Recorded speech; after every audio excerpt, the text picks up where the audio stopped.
Hi, welcome to another episode of Hot Takes. I'm going to tell you the sad tale of a couple of Tory MPs who lost their seats, but alas, I think there'll be very little sympathy. Politicians deserve all they get. If they can't manage to get a job when they leave office, you have to wonder what the hell they were doing in office. If they're so useless, they shouldn't have been there in the first place.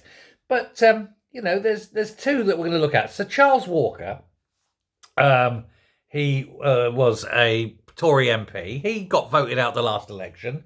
He said in the last 6 months he's only earned £575, not per week or anything, in total. He's living on his reserves. Oh dear, what a shame. How sad. Perhaps if you had some skill or talent that you could fall back on, you could go and get a job. But on the other hand, who wants to employ a failed politician? Especially one from a party that's done quite badly. You know, if you're not successful, then what are you worth? Similarly, there's another one called Jonathan Gullis. He lost out his seat back in July as well. And he also has been unable to secure employment. He said that this has had a knock-on effect on his wife and two children, one age 4 and one age 2. And while I feel sorry for the wife and children, I don't feel sorry for him. Again, surely, if he's sitting there making the laws, being an MP, holding court about how great he is, he should be able to go and get a job. After all, he was an MP. Is that not worth something? Well, apparently not. And it's a problem for a lot of MPs now, because they go into politics and they have their little political careers, but none of them have ever worked in the real world. And when their little careers are over and they have to go back into the real world, they find they've got no transferable skills. You know, it's not as though, before you went in, you were a lawyer, a solicitor, or an accountant, or you ran an engineering company, and insert anything here. You've literally gone, I was a bag carrier for an MP, then I became an MP. And what have you done in the real world? Nothing. Have you ever run a business? No. Have you ever worked for an employer? No. What use are you? None at all. And they're all finding this out. And that's what's going to be so satisfying after the next election. You're going to have all these failed Labour MPs who've all come up through, the various rankings of kissing arse through the political spectrum, climbing the greasy pole, find themselves they've made it all the way to the House of Commons. Then all of a sudden, bang, one period in power and they've gone.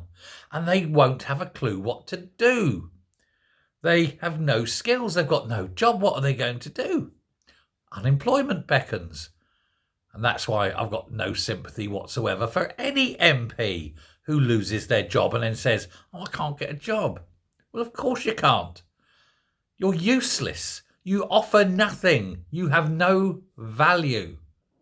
Go into the world of work or business or academia or something before you become an MP. Utilise that. Learn. Bring skills. Bring experience. Then become a politician. Utilise and use those skills and knowledges and make the world better. Don't just become a politician for the sake of becoming a politician because you have a desire for power. That's the problem. And that is also why there is virtually no sympathy at all for careerists when they lose their job and go hungry. None at all. Perhaps if they'd have got themselves a skill when they were young, they'd be able to go back out and get a job. And this man that's sitting there, I've only earned £575. Have you applied for a job?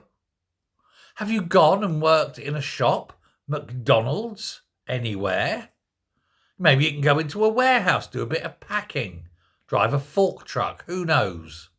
There are jobs out there, It's just that they're too menial for you, aren't they? They're too lowbrow. Look at me, I was an MP. I'm not going to go and work in a shop or in a warehouse.